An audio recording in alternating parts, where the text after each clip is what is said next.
요한복음 20장과 21장은 잘 아는 대로 예수님께서 사망 권세를 이기시고 사흘 만에 부활하신 감격스러운 장면을 기록하고 있는 장입니다.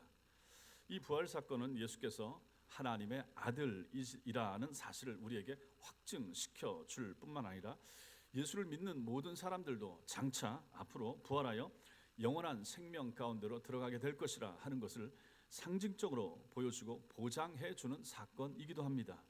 그런 차원에서 굉장히 중요하고 의미가 있는 내용이 되는 것이죠. 이처럼 20장과 21장 이 말씀은 예수님의 구속 사역의 완성인 부활을 증거하는 부분으로 복음서의 절정이요 기독교를 다른 이방 모든 종교와 구분시켜주는 결정적 사건이 되기도 합니다. 오늘 이 짧은 말씀을 같이 나눌 때 여러분과 저에게 하늘로부터 임하는 놀라운 은혜가 있게 되길 바랍니다. 먼저 우리는 오늘 말씀에서 울고 있는 여인을 보게 됩니다. 본문은 예수님이 부활하신 후에 제일 먼저 일어난 사건을 다루고 있는데 안식일이 지난 첫날 새벽에 일어난 일을 말합니다. 안식일은 지금으로 따지면 토요일입니다. 금요일 날 예수께서 달려서 죽으시고 금요일 저녁 6시부터 이제 안식일이 시작이 되는 거죠. 그리고 그 토요일이 안식일이고 그리고 나서 그 다음 새벽, 주일 새벽이 되는 거죠. 그때 일어난 사건, 3명의 여자가 이 주님을 묻은 무덤으로 찾아갔다 하는 것이죠. 막달라 마리아, 야고보의 어머니 마리아, 그리고 살로메가 예수님의 무덤을 찾아갔습니다. 사실 예수님의 장례는 이미 사흘 전 금요일에 아리마대 사람 요셉과 니고데모에 의해서 다 이루어졌죠. 지금 예수님이 묻혀 들어가신 이 무덤은 아리마대 사람 요셉이 자기를 위하여 만들어 놓은 무덤인데 새 무덤인데 여기에 예수님이 들어가셨죠. 그리고 장례를 위하여 니고데모가 많은 침향, 몸에 바르는 향품을 가지고 와서 많이 예수님 그 몸 속에 집어 넣어줬다 하는 것을 우리가 이전 말씀에서 보았습니다. 예수께서 돌아가신 시점이 금요일 오후 3시 정도 됩니다. 그리고 주님의 시체를 십자가에서 내렸던 사람들은 이제 안식일이 금요일 6시부터 시작되니까 한 3시간 정도 남은 시간 동안에 예수님의 시체를 내리고 몸에 향품을 집어넣어서 무덤 속에 집어넣어야 되는 거죠. 그러니까 너무 급한 거예요. 안식일은 일을 못하니까 6시 지나면 일을 하면 안 되기 때문에 시체를 얼른 내려서 집어넣어야 되니까 그때 충분하게 예수님 몸을 치장을 하고 단장해서 무덤 속에 집어넣을 시간이 부족했던 것입니다. 그래서 어쨌든 급하게는 마무리하고 이제 안식일이 지난 거죠. 그리고 그 다음 날 새벽인 주일 새벽에 이 여인들이 그날 금요일 날 예수님 장례를 치르는데 좀 부족했다 하는 것을 알잖아요. 시간이 짧았으니까 충분하게 우리 같으면 염을 하고 이제 몸에다가 이것저것 집어넣는 걸 해야 되는데 그 작업을 충분히 잘 못했기 때문에 그 여인들이 올라가서 그것을 하고자 새벽 일찍 이 여인들이 예수님 무덤을 찾아왔다 하는 것입니다. 이들이 무덤으로 오면서 생각한 게 있습니다. 야, 무덤 가면 그거 어떡하지? 사진을 한 장 보여주십시오. 저게 그 당시에 이스라엘 유대인들의 무덤입니다. 그러니까 우리처럼 땅을 파고 땅에다 묻는 매장식이 아니고 굴 속에 혹은 굴을 파서 저기는 굴을 파는 것이 돌이 딱딱하지 않고 무르기 때문에 파낼 수도 있다고 합니다. 그러니까 저 속에 사람을 집어넣는 거죠. 그리고 저 왼쪽에 보이시는 것처럼 이제 무덤을 문으로 닫을 수가 있는 거예요. 굴려서. 그러니 저 속에 집어 넣을 수가 있다 하는 것이죠. 나사로가 무덤에서 부활해 나온 것도 마찬가지고 우리나라처럼 무덤을 생각하면 그건 생각하기 어렵습니다. 무덤이 저렇게 돼 있다 하는 거죠. 또 다른 사진이요. 예, 저런 식으로 돼 있기 때문에 사람을 저 속에 집어넣고 나올 수 있고 그다음에 저 돌을 굴려서 막고 또 혹시라도 필요하면 돌을 굴려서 열고 안으로 들어갈 수 있는 저러한 무덤 속에 예수님을 집어넣었다 하는 것입니다.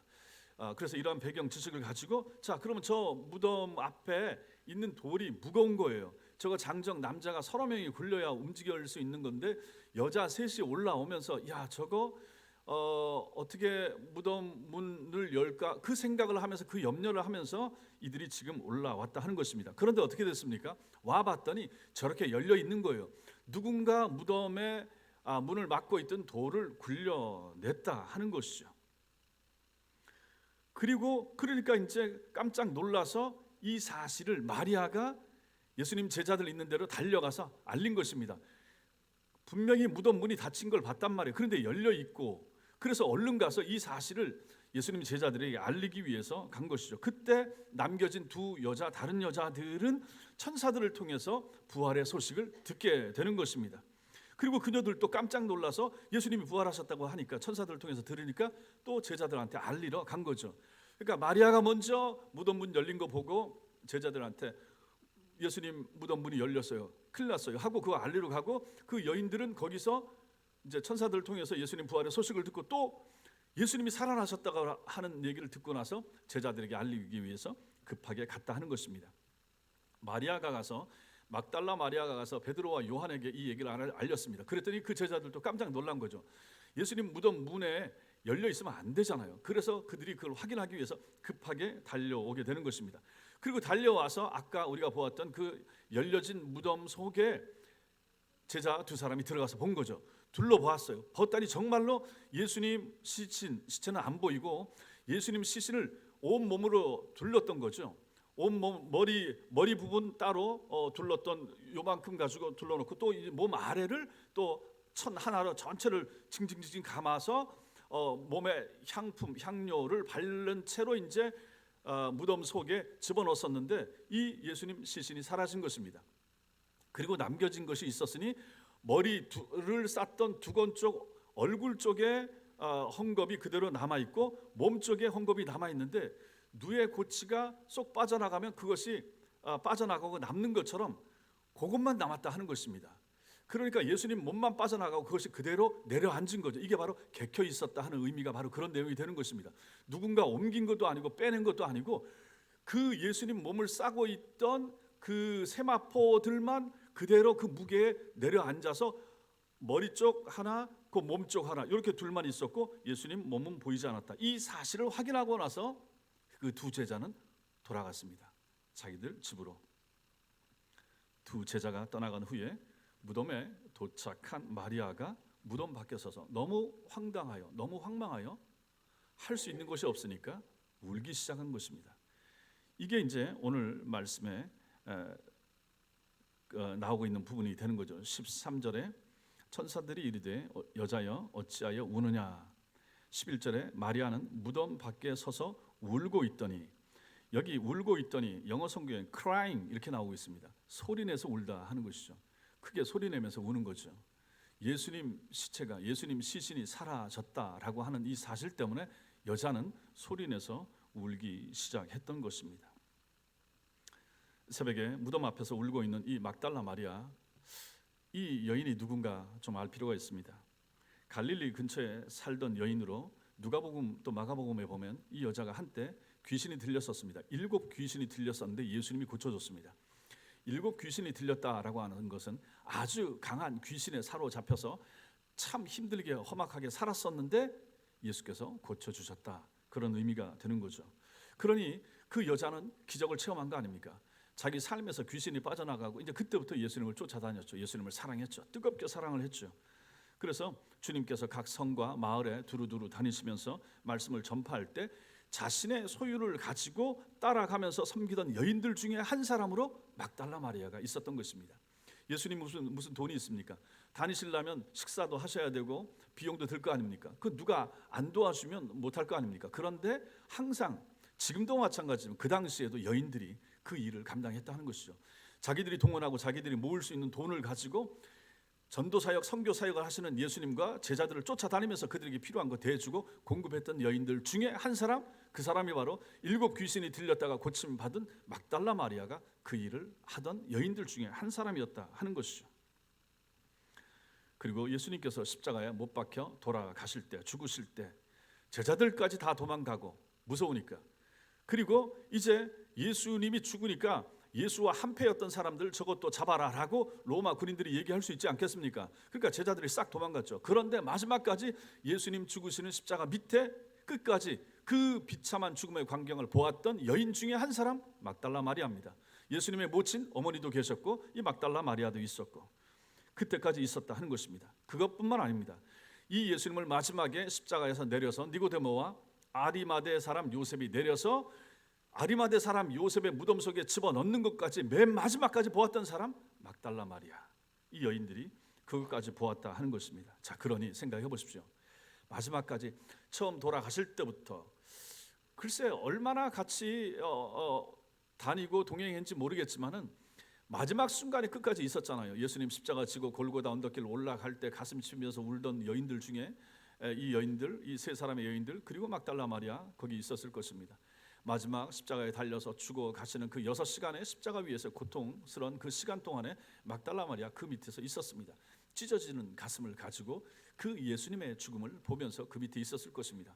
그리고 예수님께서 돌아가시고 나자 이제 그 시체를 내려서 아리마대 사람의 요셉의 무덤에 니고데모와 이 사람들이 이제 그 무덤 속에 집어넣는 것까지 보았다 하는 것입니다. 그런데 그렇게 확인했던 사흘 전까지 금요일 밤에 저녁까지 확인했던 그 예수님의 시체를 보고자 올라와서 그 예수님 몸에 향품을 더 바르려고 해서 올라왔었는데 무덤에 돌이 굴려져 있고 그 안에 예수님의 시체는 없고 예수님을 쌌던 세마포만 놓여있는, 객혀있는 이 상황, 이 현실을 보면서 예수님 두 제자들은 돌아갔고 그랬지만 이 여인은 그 무덤 앞에서 지금 울고 있다 하는 것입니다. 절망 가운데 우는 거죠. 고통스러운 가운데 우는 거죠. 예수님 시체가 없어졌다. 생각을 해보십시오.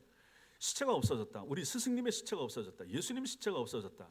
내가 그토록 사랑했던, 내가 그토록 따라다녔던, 내가 그렇게 잘 섬기려고 했던 그 예수님의 시체가 없어졌다. 이것 때문에 이 여인은 울 수밖에 없었고 울고 있다 하는 것입니다.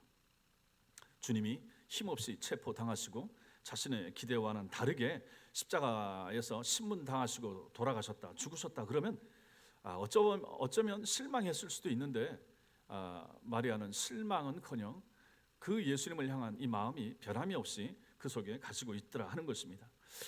성도 여러분, 여기서 여러분과 제가 깨닫는 것이 무엇입니까? 그것은 참 사랑은 실망하지 않는다 하는 것입니다. 참 사랑은 실망하지 않는다. 주님은 돌아가셨지만 마리아는 여전히 예수님을 사랑하고 있었던 것입니다. 예수님의 무덤을 처음으로 찾아온 사람들은 제자들이 아니었죠. 그 제자들이 먼저 찾지도 않았죠. 여인들이 먼저 세 사람이 찾아왔다 그랬죠. 그리고 돌문이 굴려진 것 때문에 이것을 제자들에게 알렸더니 제자들이 베드로와 요한이 와서 둘로만 보고 그냥 돌아갔습니다. 제자들은 둘로만 보고 정말 안 계시네 하고 돌아간 거죠. 그랬는데 마리아는 뭐 하고 있습니까? 그 무덤 앞에서 울고 있더라 하는 것입니다. 예수님 제자들도 그 무덤까지 찾아올 생각도 못하고 있었고 자기들 몸 안위를 생각하느라고 혹시라도 거기 갔다가 예수님과 같이 있었던 것으로 생각이 되어서 잡히게 되면 어쩔까, 그러한 마음이 있었을 것입니다. 그런데 무덤을 찾은 여인 셋이 있었다 하는 것이죠. 결국 여기서 우리가 보는 것은 무엇입니까? 진정한 사랑, 참 사랑은 이런 식으로 나타날 수밖에 없더라 하는 것입니다. 비록 그녀들이 그리고 마리아가 그 시점에는 예수의 부활하신 사실과 십자가를 통한 구속의 비밀을 다 알지는 못했지만 예수님이 죄 없으신 하나님의 아들이시고 주님이 세상에 계실 때 얼마나 뜨거운 사랑으로 자신들을 사랑했는가 하는 것을 확실히 알던 사람, 막달라 마리아와 여인들입니다. 사랑을 받은 사람들을 생각해 보십시오. 그 사랑을 잊을 수가 없습니다. 어떠한 사랑을 받았는가, 그 사랑을 잊을 수가 없는 거죠. 이 여인이 그랬다라고 하는 것입니다. 주 예수를 향한 사랑이 그녀로 하여금 그 새벽녘에 그 아무도 없는 그 무덤 앞에서, 빈 무덤 앞에서 펑펑 울게 만들었던 것입니다. 성도 여러분, 여러분들은 어떻습니까? 여러분들에게는 이런 마음이 있으십니까? 이런 간절함이 있으십니까? 정말로 여러분과 저에게는 주님을 뵙고 싶은 그런 열망, 갈망이 있으십니까? 마리아가 주님의 시체를 발견하지 못함으로 인하여 통곡을 했다라고 하는 사실을 통해서 우리가 생각하는 것은 매 주일 예배에서 살아계신 예수님을, 하나님을 만나기 위해서 여러분과 저는 교회를 옵니다. 근데 만약에 예배를 통하여 기도와 찬양과 신앙 고백을 통하여 하나님 앞에서 내가 가슴이 뜨거워지지 않고 예수 그리스도를 체험하지 못한 채 다시 예배당 문을 열고 돌아간다라고 할 때 여러분들의 마음은 어떻습니까? 교회를 와서 무엇을 하고 돌아가는 것인가? 교회는 눈에 보이는 것이 아닙니다. 성찬에 참여하기는 하겠고 식사를 참여하기는 하겠지만은 우리는 영적으로 살아계신 예수님을 만나고자 하는 사람들이고 그분을 만나는 가장 중요하고 가장 본질적인 시간은 예배 시간입니다. 이 예배 시간에 찬양과 기도를 통하여 말씀을 통하여 우리는 하나님을 내 마음속에 만납니다. 안 봅니다. 내 눈으로 볼 수 있는 분이 아닌 거예요. 영이신 거예요. 근데 이 분을 만날 수가 있다. 어떻게 만나는가? 영적인 체험이 여기서 나오는 거죠. 내 가슴에 뜨거우시는 거죠. 성령이 우리 속에 들어오신다 하는 얘기입니다. 무엇을 통하여? 말씀을 통하여. 언제? 찬양 시간에. 언제? 기도를 통하여. 내가 주님 앞에 내 삶을 드리겠습니다라고 고백하고 기도할 때 우리의 가슴이 성령의 은혜 가운데 뜨거워질 수 있는 것입니다. 이러한 체험이 교회에 오는 사람들이라면 있어야 된다 하는 것이죠. 이것이 바로 마리아가 예수를 만나고 싶어하는 그 마음과 똑같은 맥을 가지는 것입니다. 시신이 없어진 무덤을 단순히 둘러만 보고 돌아갔던 두 제자, 어쩌면 그럴 수가 있는가? 자기 스승이 없어졌는데 무덤 안에만 둘러보고 정말 안 계시네? 그리고 돌아간다. 그럴 수가 있을 것인가? 여러분과 저라면 어떻겠습니까? 우리라고 별 교회에 있었겠습니까? 그런 얘기 들었어도 무서워서 아마 거기 찾아오지 못했을 수도 있습니다. 여러분과 제가 교회를 오셔도 마찬가지입니다. 교회를 오셔서 예수를 만나고 가셔야 됩니다. 하나님을 체험하고 은혜를 체험하고 가셔야 되는 것이죠. 주님을 만나면 인격적 만남 가운데 감격 가운데 울고 주님을 만나지 못했으면 그 답답함과 허무함으로 인하여 우리는 울 수 있어야 되는 것입니다. 그래서 제가 가끔 말씀드리지만 기독교인들에게 있어서 이 세 가지 액체 눈물, 땀, 피 중요합니다. 땀과 눈물과 피, 이것은 어느 분야 어떤 사람들에게도 다 필요하고 중요할 수 있겠지만 특별히 우리 같은 이 신앙을 가진 믿음을 가진 하나님을 믿노라 하고 하나님을 잘 믿고자 하는 사람들에게 있어서 이 땀과 눈물과 피 얼마나 중요한가. 지금 피를 요구하진 않잖아요. 우리 환경에서 순교까지는 우리는 그렇지 않습니다. 그럼에도 불구하고 우리에게 필요한 거 땀과 눈물은 있어야죠. 이 세 가지 액체가 있어야 하나님 나라까지 우리가 갈 수 있지 않겠습니까? 우리 크리스찬의 신자의 동력은 여기서 나오는 거죠. 땀과 눈물, 주를 향한 주님을 위한 주님 때문에 흘리는 땀과 눈물, 이것이 필요하지 않겠습니까? 세상에서 허무한 웃음들이 얼마나 많습니까? 그냥 웃고 나면 헛헛해지는 그러한 허무한 의미 없는 가치 없는 웃음들, 말들, 수많은 난무하는 조롱들, 논문, 비난들 얼마나 많습니까? 그러한 세상적인 감정들 말고 정말로 주님 앞에 아름다운 감정들, 내 가슴이 내 마음이 뜨거워져서 주님 앞에 쏟아놓는 눈물과 주님 앞에 헌신을 다짐하면서 이리 뛰고 저리 뛰고 하나님의 일을 감당하노라 흘리는 그러한 땀, 얼마나 귀중한 액체가 되겠습니까? 주님이 원하시는 것은 그러한 모습인데 오늘 우리는 이 무덤 앞에서 마리아에게서 그러한 모습을 보는 것입니다. 부활절을 맞이하여 주님을 향한 간절한 마음이 다시 여러분과 저 속에 일어나기를 바라고 눈물과 감격이 있는 신앙을 회복하는 은혜가 있으시기를 주님의 이름으로 축원합니다.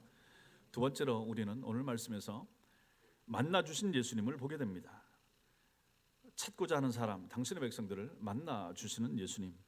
막달라 마리아는 누군가 예수님의 시신을 훔쳐간 것으로 생각하고 큰 소리로 울었다고 그랬습니다. 얼마 좀 시간이 지난 후에 마리아가 다시 무덤 안을 들여다봤습니다. 그랬더니 아무것도 없었던 무덤 안에 천사들이 있었습니다. 천사들이 마리아에게 묻습니다. 왜 우느냐 하고 물었습니다. 그래서 마리아는 13절에서 주님이 어디에 계신지 몰라서 운다 이렇게 대답을 합니다. 이 말을 하고 뒤로 돌아섰더니 한 사람이 눈에 들어옵니다. 그 사람이 마리아에게 묻습니다. 여자여 어찌하여 울며 누구를 찾느냐. 15절에서 말씀합니다. 마리아는 그 사람이 무덤이 있는 동산을 지키는 동산지기인 줄로 착각을 했습니다.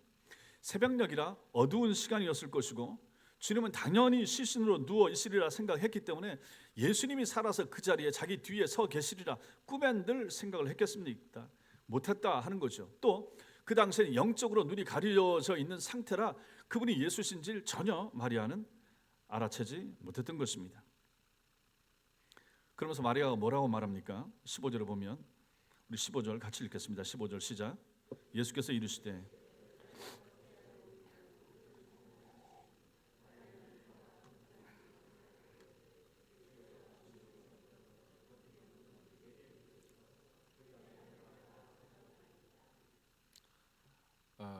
이 마리아를 보십시오. 예수님 시체를 혹시 당신이 동산지기인 당신이 옮겼다면 그 시신 있는 데를 알려주세요. 내가 예수님 시체를 가지고 가겠습니다. 이렇게 말을 하고 있습니다. 그 새벽에 여자 혼자의 몸으로 시신을 가져가겠다라고 말하는 마리아를 한번 생각을 해보십시오. 그러니까 이런 말씀도 우리가 그냥 읽고 지나갈 부분이 아닌 거죠.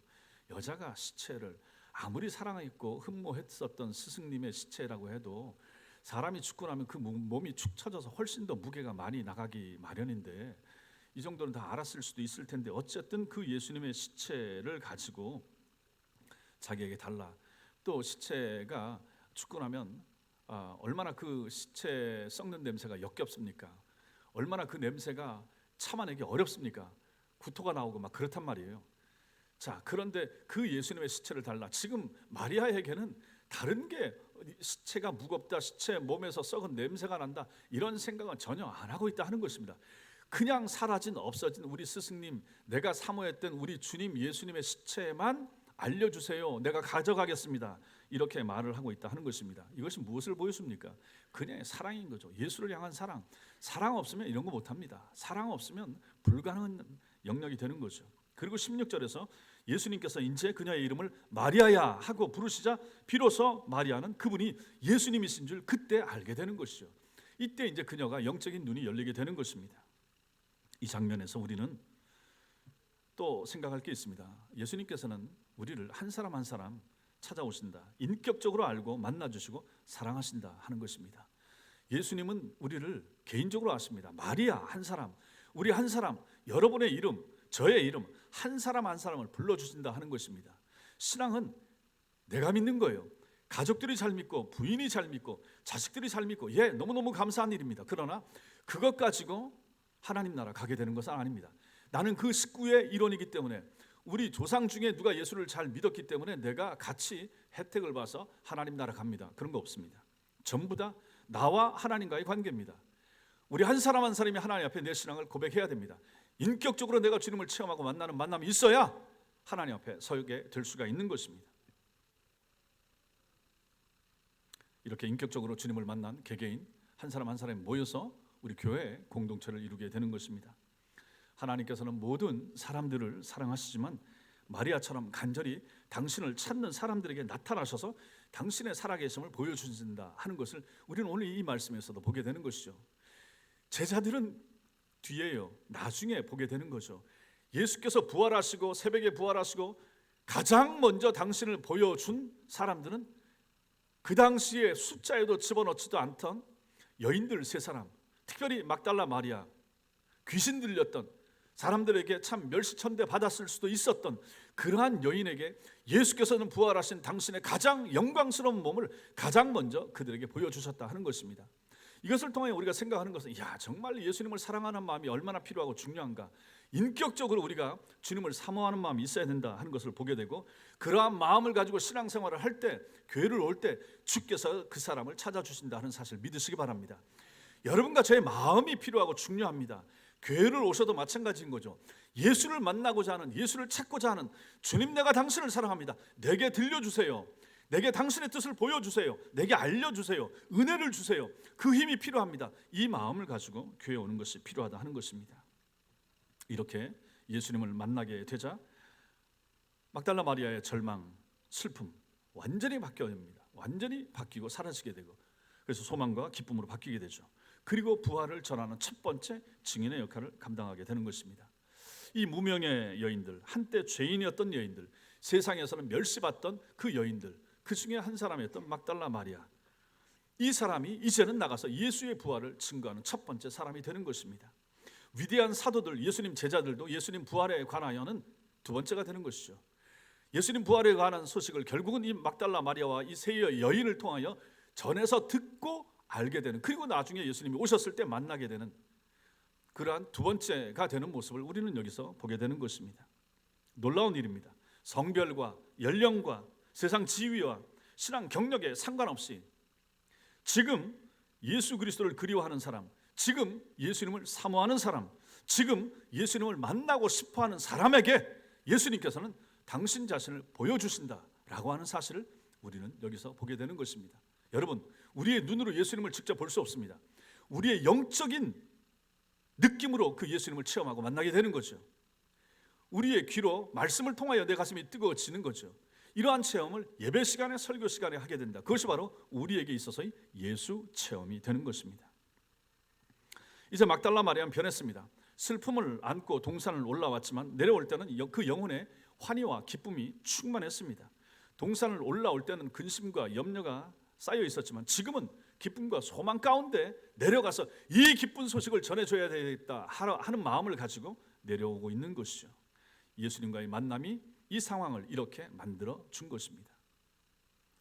2023년에 부활절을 기념하는 사랑하는 성도 여러분, 여러분들이 겪고 있는 좌절과 아픔과 우리가 만난 고통과 슬픔이 아무리 크다 한들 오늘 막달라 마리아가 무덤 앞에서 통곡하는 것보다 더 큰 슬픔이나 절망이겠습니까? 생각을 해보십시오. 그녀의 입장에서 생각을 해보십시오. 얼마나 큰 아픔이고 절망이겠는가. 예수님 시체가 없어졌다라고 하는 것 때문에 하늘이 무너진 것처럼 그러한 느낌, 그러한 아픔, 그러한 고통을 느끼고 있었을 그녀를 생각을 해보시라 하는 것입니다. 그러니 여러분과 제가 이 땅을 살아가면서 겪는 그 어떤 아픔과 그러한 고통과 슬픔이 있다 한다 할지라도 막달라 마리아만큼은 안 됐을 것이라 하는 것입니다. 새벽녘에 문이 열린 이 무덤 앞에서 소리내어서 우는 이 여인, 이 막달라 마리아 모습을 상상을 해보십시오. 그 자리에서 주님이 없어진 것 때문에, 시체를 못 보는 것 때문에 통곡하면서 주님을 갈망했습니다. 정말 보고 싶어했고 정말 사모했던 예수님의 시체가 사라진 것 때문에 펑펑펑 울었습니다. 그랬더니 주님께서 그녀를 찾아오셨습니다. 예수께서 찾아오신 것입니다. 그 잘난 12명의 제자들이 아니라 그 무명의 울고 있는 여인에게 주님께서 찾아오셨다 하는 것입니다. 막달라 마리아를 가장 먼저 찾아오셔서 만나 주신 것이죠. 전 인류 가운데 부활 예수님을 가장 먼저 만난 여인이 여기서 되고 있는 것이죠.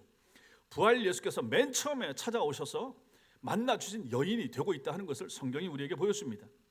부활 예수를 만나고 나서 제자들에게 가서 뭐라고 말합니까? 맨 마지막에 나오죠.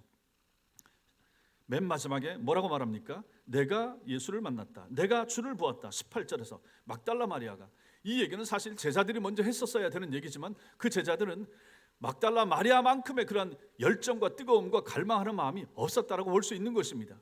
이 얘기는 막달라 마리아가 가장 먼저 했노라라고 성경이 기록하고 있습니다. 내가 주를 보았다. 내가 주를 보았다. 인류 가운데 이 얘기를 가장 먼저 한 사람 막달라 마리아가 되고 있는 것입니다. 여러분과 저 우리의 현실이 어떠하든지 모든 문제의 답이 어디 있습니까? 부활 예수께 있다는 사실 믿으시기 바랍니다. 여러분과 제가 경험하고 있는 모든 문제, 모든 아픔, 모든 고통의 답, 지금 여러분들이 개인적으로, 가정적으로 또 신체적으로 삶의 환경 가운데 당하고 있는 고통과 아픔과 어려움이 있을 수 있습니다. 거기에 대한 답, 해결책이 어디 있습니까? 부활 예수께 있다는 사실 믿으시기 바랍니다. 그 예수님이 답이십니다. 그 예수님이 답을 가지고 계십니다. 여러분들의 예수님을 향한 태도와 자세가 중요한 것이죠. 그 예수님을 향하여 어떤 태도를 취하시겠습니까? 그 예수를 향하여 어떤 마음의 문을 여시겠습니까? 그 예수님을 대하는 자세가 여러분의 문제에 있어서 가장 중요하다 하는 것입니다. 결국은 예수님을 소망하는 것입니다. 예수님을 향하여 마음을 열고 그분을 찾아가는 것입니다. 그 예수님 앞에 기도하고 그분으로부터 응답을 받는 것이 너무너무 중요한 것입니다. 그분이 주시는 기쁨과 소망, 그것이 여러분과 저에게 필요한 것입니다. 이렇게 부활 주일에 하나님의 교회에 와서 예배를 드림으로 말미암아 부활의 예수님을 만나고 그분을 소망하고 그분을 향한 갈망과 뜨거움, 그런 마음을 가지고 정말 예수님을 소망하면서 살기로 마음속에 다짐하고 작정하는, 그리하여 부활 예수께서 부어주신 은혜와 축복, 그분을 만남으로 말미암아 해결되는 모든 문제, 그러한 은혜, 그러한 축복이 여러분과 여러분 가정에 있으시기를 주님의 이름으로 축원합니다. 기도하겠습니다.